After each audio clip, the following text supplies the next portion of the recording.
Welcome to एडुजोस में आप सभी लोगों का स्वागत है। दोस्तों आज 9 और 10 फरवरी के करंट अफेयर्स इस वीडियो में हम लोग देखेंगे। ये 37वां वीडियो है करंट अफेयर्स का। जो डेली करंट अफेयर्स होता है वो आपको हमारे चैनल पर मिलता है। चिंगारी जीत की का ये 37वां पार्ट है।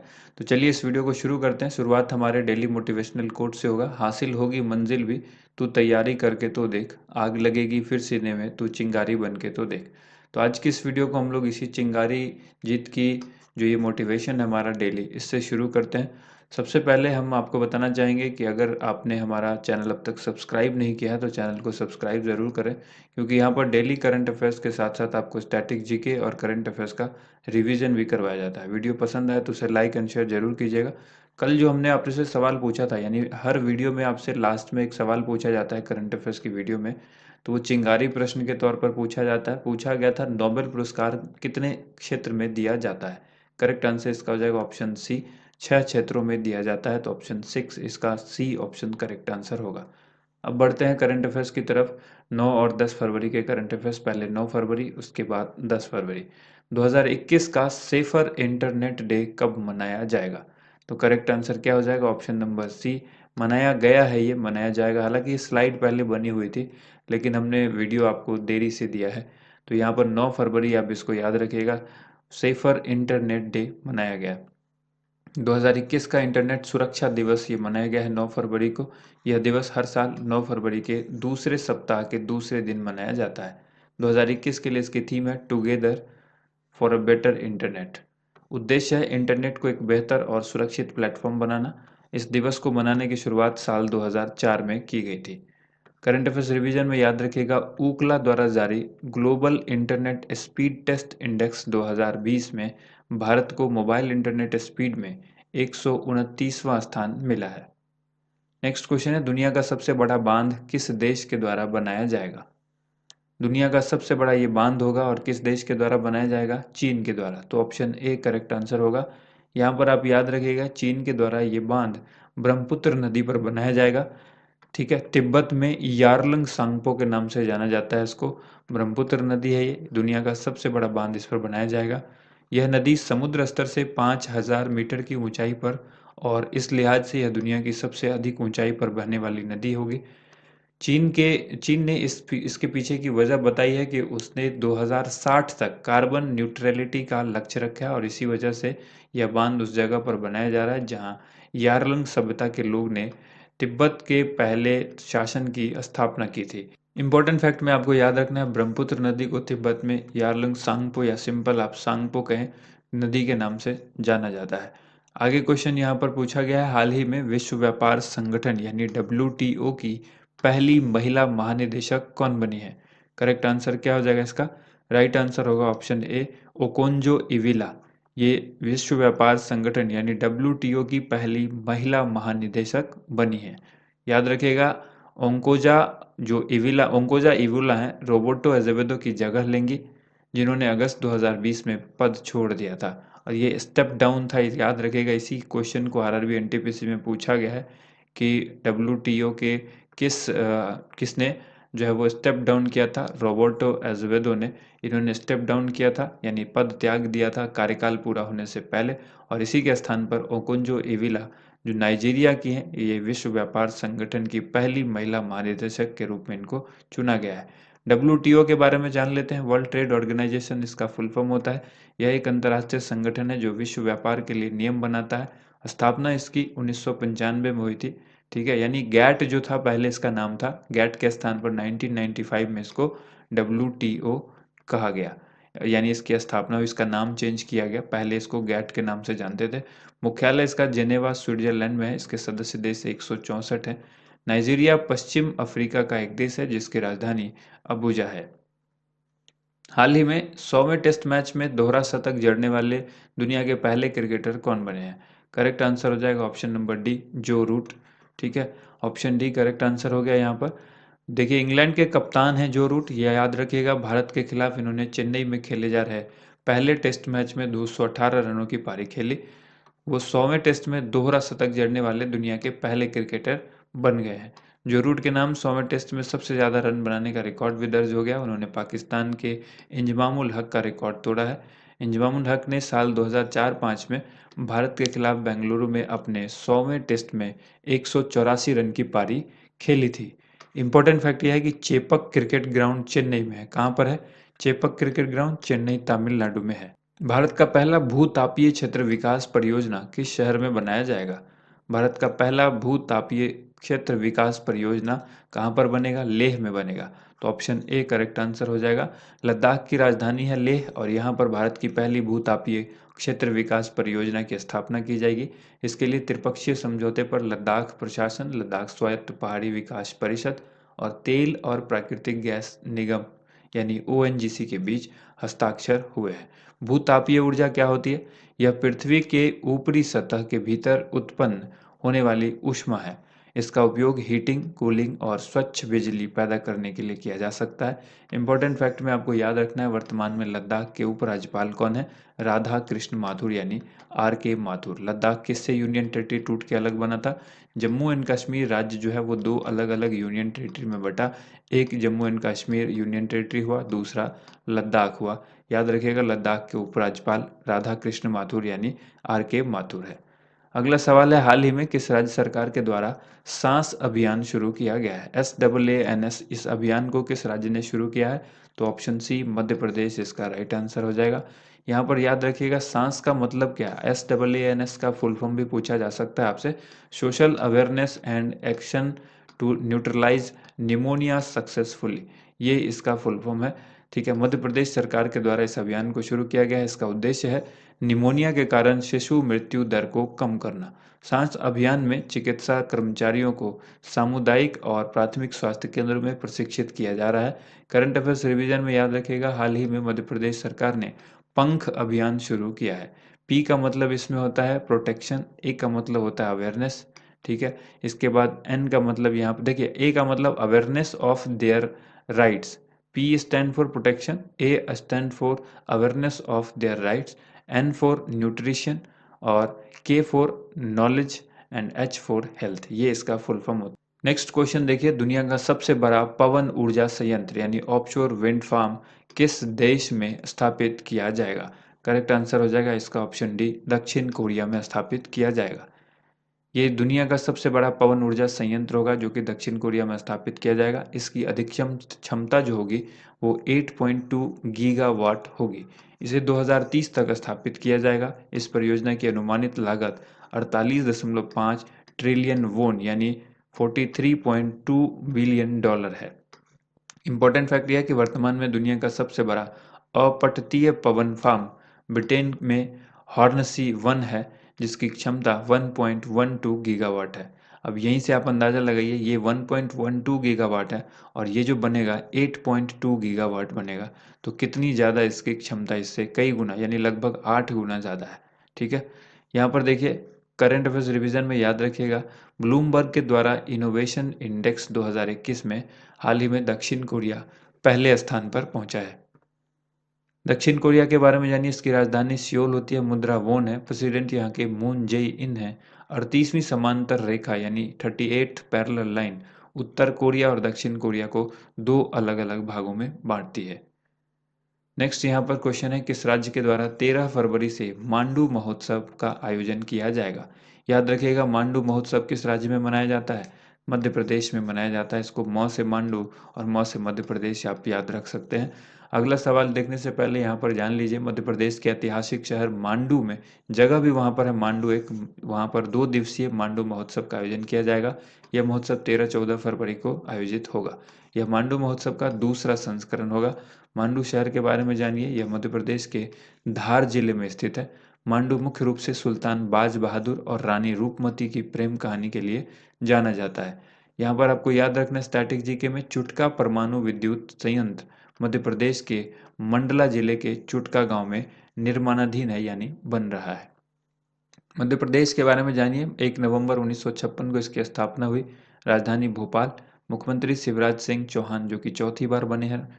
आनंदीबेन पटेल यहाँ की राज्यपाल हैं। मध्य प्रदेश भारत का दूसरा सबसे बड़ा राज्य यानी क्षेत्रफल की दृष्टि से और जनसंख्या की दृष्टि से 5वां सबसे बड़ा राज्य है। राष्ट्रीय उद्यान यहाँ पर कान्हा, पन्ना, पेंच और माधव बांधवगढ़ वन विहार, संजय राष्ट्रीय उद्यान, यहाँ पर आपको याद रखना है देश में सबसे ज़्यादा बाघ मध्य प्रदेश में मौजूद हैं। यहाँ इनकी संख्या 526 और कर्नाटक में 524 है। अगला सवाल है, हाल ही में किसे ICC player of the month award से सम्मानित किया गया? आपको हमने पहले ही बताया था कि हर मंथ एक मेल और एक फीमेल क्रिकेटर को ICC player of the month award दिया जाएगा। ये आईसीसी ने घोषणा की थी। तो फर्स्ट महीने यानी जनवरी के महीने के लिए ICC player of the month award किसको दिया गया? करेक्ट आंसर होगा ऋषभ पंत को दिया गया। ऑप्शन सी करेक्ट आंसर होगा।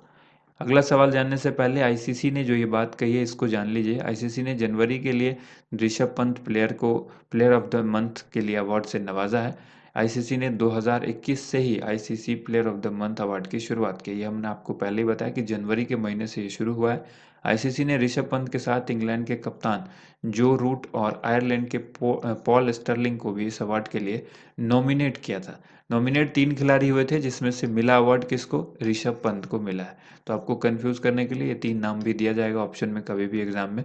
लेकिन फैंस की वोटिंग के आधार पर पंत जो है वो प्लेयर ऑफ द मंथ का अवार्ड जीतने में सफल रहे। करंट अफेयर्स रिवीजन में याद रखिएगा, ऋषभ पंत टेस्ट क्रिकेट में सबसे तेज 1000 रन पूरा करने वाले भारतीय विकेट कीपर बने हैं।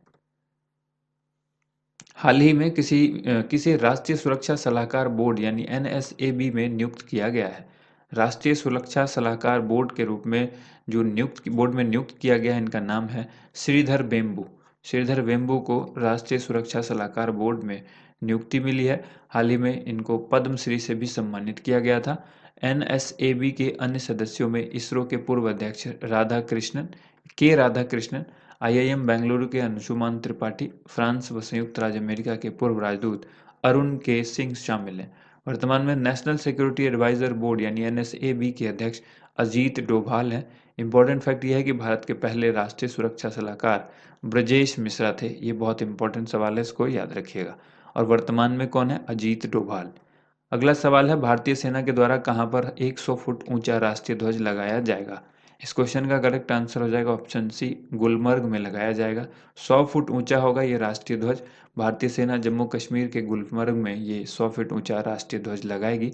यह कश्मीर घाटी में सबसे ऊंचा भारतीय झंडा होगा। राष्ट्रीय ध्वज के बारे में जानिए, इसमें 24 तीलियां होती है। इसके जो चक्र होते हैं उसमें कितनी तीलियां होती हैं? 24 तीलियां होती है। ध्वज की लंबाई चौड़ाई का जो अनुपात है वो 3:2 होता है। यानी लंबाई अगर 3 फीट होगी तो चौड़ाई में 2 फीट होगा। यही अनुपात चलेगा। कभी ये अगर डबल होता है तो इसको भी डबल होना पड़ेगा। ठीक है। इसका डिज़ाइन जो है वो आंध्र प्रदेश की पिंगली वेंकैया ने किया था। संविधान सभा ने राष्ट्रीय ध्वज का प्रारूप 22 जुलाई 1947 को अपनाया था। मैडम विकाजी कामा के द्वारा वर्ष 1907 में जर्मनी में भारतीय ध्वज को सबसे पहले विदेशों में फहराया गया, जो कि विदेशी भूमि में फहराया जाने वाला पहला भारतीय ध्वज था। इसके बाद देखिए, विश्व सतत विकास शिखर सम्मेलन 2021 का उद्घाटन किसके द्वारा किया जाएगा? इसका राइट आंसर हो जाएगा ऑप्शन बी, नरेंद्र मोदी के द्वारा। यहाँ पर जान लीजिए, प्रधानमंत्री नरेंद्र मोदी विश्व सतत विकास शिखर सम्मेलन 2021 का उद्घाटन आज इन्होंने किया है। 10 से 12 फरवरी तक इसको आयोजित किया जाएगा। 2021 की थीम है redefining our common future, safe and secure environment for all. यह विश्व सतत शिखर सम्मेलन का 20वां संस्करण है। ये बहुत इंपॉर्टेंट है और इसे प्रतिवर्ष the energy and resource institute के द्वारा आयोजित किया जाता है। सतत विकास लक्ष्य यानी एसडीजी, जिसको सस्टेनेबल डेवलपमेंट गोल कहते हैं, इसके बारे में जानिए। ये 17 लक्ष्यों का एक संग्रह है। यह यूएनडीपी के द्वारा 2015 में लॉन्च किया गया था, जिसे 2030 तक हासिल किया जाना है। इस लक्ष्य को प्राप्त करना है।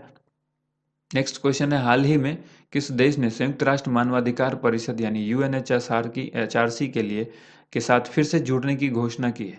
किस देश ने संयुक्त राष्ट्र मानवाधिकार परिषद के साथ फिर से जुड़ने की घोषणा की है? आंसर हो जाएगा America, option number B.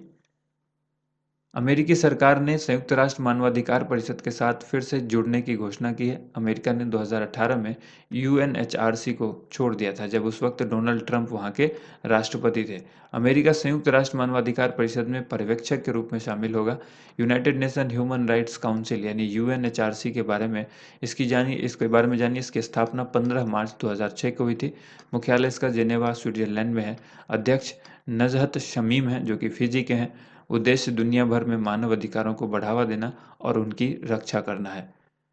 Bharat ने किस देश के साथ शहतूत बांध के निर्माण के लिए एक समझौते पर हस्ताक्षर किया है? शहतूत बांध के निर्माण के लिए एक समझौते पर भारत ने ये अफगानिस्तान के साथ समझौता किया है। Option number D correct answer हो जाएगा।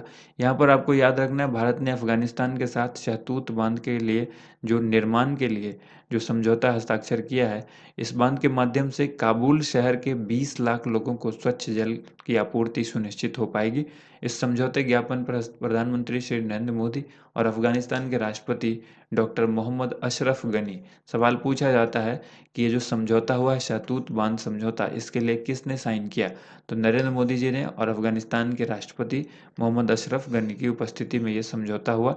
डॉक्टर जयशंकर जो हमारे विदेश मंत्री हैं वो भी थे, और अफगानिस्तान के विदेश मंत्री श्री हनीफ अतमार ने हस्ताक्षर किए हैं। देखिए, हस्ताक्षर इन दोनों का नहीं हुआ है, प्रधानमंत्री नरेंद्र मोदी और अफगानिस्तान के जो राष्ट्रपति हैं वो उपस्थित थे, लेकिन हस्ताक्षर दोनों देशों के विदेश मंत्री के द्वारा किए गए हैं। करंट अफेयर्स रिवीजन में याद रखिएगा, 2016 में भारत अफगानिस्तान मैत्री बांध, जिसको सलमा बांध भी कहा जाता है, इसका उद्घाटन किया गया था। अगला सवाल जानने से पहले अफगानिस्तान के बारे में जानिए। अफगानिस्तान की राजधानी काबुल, मुद्रा यहाँ की अफगान अफगानी, और राष्ट्रपति यहाँ के अशरफ गनी है। सीमा भारत, पाकिस्तान, चीन, ईरान, तुर्कमेनिस्तान, उज्बेकिस्तान और ताजिकिस्तान से लगती है। नेक्स्ट क्वेश्चन यहाँ पर है, किस राज्य में बांधवगढ़ टाइगर रिजर्व में गिद्धों की गिनती यानी गणना के लिए अभियान चलाया गया है? तो इस क्वेश्चन का राइट आंसर हो जाएगा ऑप्शन डी, मध्य प्रदेश में।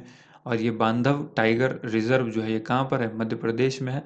और ये बांधव वन मंडल उमरिया में गिद्धों की गणना के लिए अभियान चलाया गया है। इस अभियान के अंतर्गत 212 गिद्ध देखे हैं। इस वर्ष गिद्धों की संख्या में इजाफा हुआ है। पिछली गणना वर्ष 2018-19 में बांधवगढ़ टाइगर रिजर्व में 4 प्रजाति के 144 गिद्ध मिले थे। करंट अफेयर्स रिवीजन में याद रखिए, हाल ही में मध्य प्रदेश को टाइगर स्टेट के बाद घड़ियाल स्टेट का दर्जा मिला हुआ था। इसके बाद है मध्य प्रदेश के मुरैना जिले में चंबल नदी पर बने घड़ियाल अभ्यारण्य में घड़ियालों की संख्या बढ़कर 1255 हो गई है।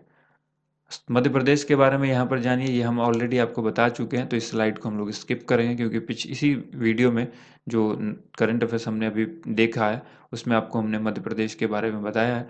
आगे यहाँ पर देख लेते हैं क्वेश्चन, हाल ही में किस क्रिकेटर को हाउजेट का ब्रांड एम्बेसडर नियुक्त किया गया है? तो करेक्ट आंसर यहाँ पर हो जाएगा ऑप्शन डी, युवराज सिंह को हाउजेट का ब्रांड एम्बेसडर बनाया गया है। प्रसिद्ध क्रिकेटर युवराज सिंह को हाउजेट का ब्रांड एम्बेसडर बनाया गया। हाउजेट जो है वो एक जंगली गेम्स के द्वारा फैंटेसी खेल ऐप है और वेबसाइट है। युवराज सिंह आकाश शिक्षा सेवाओं और पोषण ब्रांड वेल वेरसेड के भी ब्रांड एम्बेसडर है। इंपॉर्टेंट फैक्ट ये है कि the test of my life, ये जो बुक है ये किसकी है? From cricket to cancer and back, ये है युवराज सिंह की आत्मकथा। ठीक है, युवराज सिंह की आत्मकथा है ये book, the test of my life. Current affairs revision में याद रखिएगा, हाल ही में रेडमी इंडिया ने सोनू सूद को अपना ब्रांड एम्बेसडर बनाया है। हाल ही में भारत के पूर्व राष्ट्रपति डॉक्टर जाकिर हुसैन की जयंती मनाई गई। इन्हें भारत रत्न से सम्मानित किया गया था, तो वो कब किया गया था ये आपको बताना है। करेक्ट आंसर होगा ऑप्शन बी, 1963 में इनको भारत रत्न दिया जा चुका है, डॉक्टर जाकिर हुसैन को। भारत के पूर्व राष्ट्रपति भी रह चुके हैं ये। ठीक है, तो ये आप याद रखिएगा, इनकी 124वीं जयंती मनाई गई है। डॉक्टर जाकिर हुसैन के बारे में कुछ चीज़ें जानिए। इनका जन्म 8 फरवरी 1897 को हैदराबाद में हुआ था। भारत के ये तीसरे राष्ट्रपति तथा प्रमुख शिक्षाविद थे। ये भारत के पहले मुस्लिम राष्ट्रपति बने थे, जिनका कार्यकाल 13 मई से लेकर 3 मई 1969 तक था। 13 मई 1967 से 3 मई 1969 तक इनका कार्यकाल था, यानी टेन्योर था। भारत के पहले राष्ट्रपति थे जिनकी मौत ऑफिस में हो गई थी, यानी आप कहें कि कार्यालय में किनकी मौत हुई थी, ऐसे कौन से राष्ट्रपति थे? तो डॉक्टर जाकिर हुसैन। जामिया मिलिया इस्लामिया विश्वविद्यालय के स्थापना दल के ये सदस्य भी रह चुके थे। अगला सवाल है, हाल ही में होप मंगल मिशन खबर में है, यह किस देश से संबंधित है? तो होप मंगल मिशन जो है ये संयुक्त अरब अमीरात से संबंधित है, यानी यूएई, इसका आंसर होगा ऑप्शन डी। आगे यहाँ पर देखिए, संयुक्त अरब अमीरात यानी यूएई का होप मिशन यानी होप अंतरिक्ष यान जो है ये करीब 7 महीने पहले मंगल ग्रह के लिए रवाना हुआ था, जो अब मंगल की कक्षा में प्रवेश करने वाला है। होप मंगल मिशन के बारे में जानिए, यह यूएई का पहला मंगल मिशन है। इसे जापान के तानेगाशिमा स्पेस सेंटर से लॉन्च किया गया था। इसका वजन लगभग 1500 किलोग्राम था। इसका उद्देश्य मंगल ग्रह के मौसम और जलवायु का अध्ययन करना है। होप मंगल ग्रह पर अरब जगत का पहला मिशन है। स्टैटिक जीके में याद रखिएगा, मंगल ग्रह को लाल ग्रह भी कहा जाता है। यूएई के बारे में जानिए, यहाँ की राजधानी अबू धाबी है। मुद्रा जो है वो दिरहम है। यहाँ के प्रेसिडेंट जो है वो खलीफा बिन जायद अल नहयान है और पीएम है मोहम्मद बिन राशिद अल मखतूम। नेक्स्ट यहाँ पर क्वेश्चन है, भारत के लिए टेस्ट क्रिकेट में 300 विकेट लेने वाले तीसरे तेज गेंदबाज कौन बने हैं? करेक्ट आंसर हो जाएगा ऑप्शन डी, ईशांत शर्मा।